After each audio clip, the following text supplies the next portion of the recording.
Hey, my name is Danielle Ingram. Welcome back to Nameless Women in the Bible, Day 2. Today's story is going to be the widow of Zarephath.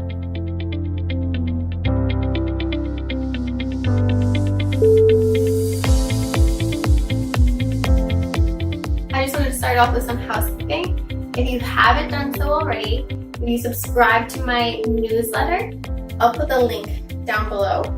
You will get the Nameless Women in the Bible devotional content, as well as all 5 of the videos in your inbox when you subscribe. So click the link below and you can get it all in your inbox. Get into the widow of Zarephath, and her story is in 1 Kings 17 verses 8 to 16. So again, I have it for you in our little devotional content. It's completely written out for you. If you have your Bible, you can read it from your Bible. If you have an app, you can read it in your app. And again, I'm going to link the actual verses underneath me.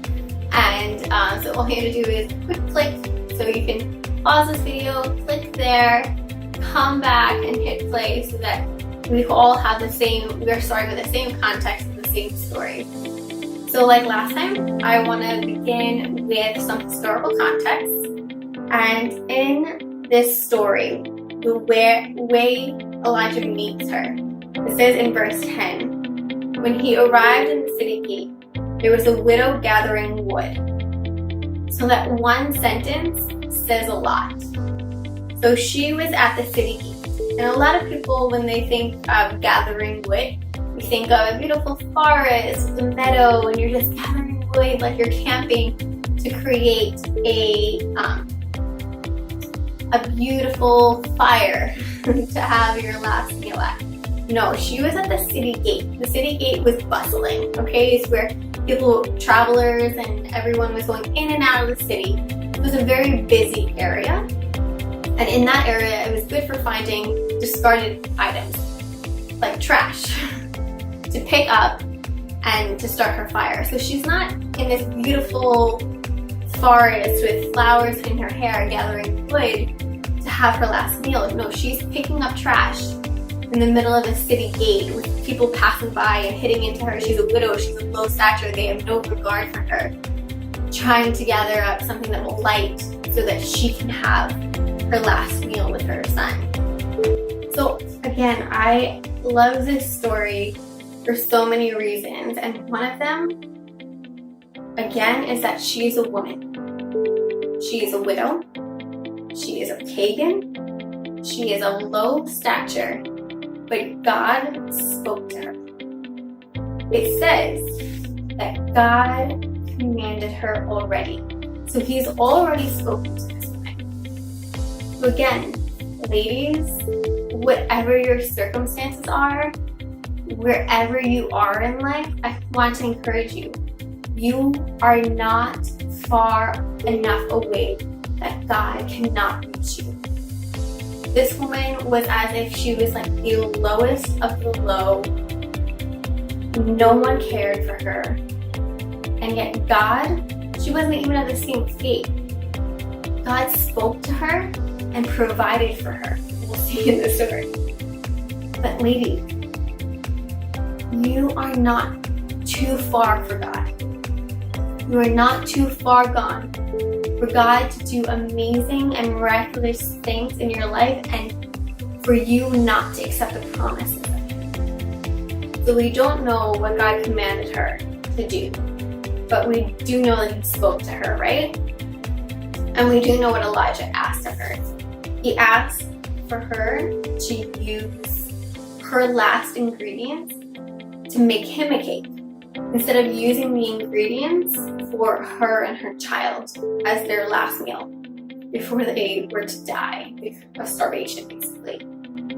And as a mother, my first instinct is, heck no, Elijah, go find somebody else that has plenty. I want you to imagine yourself in a place, or maybe you are in a place currently, that you are in a drought.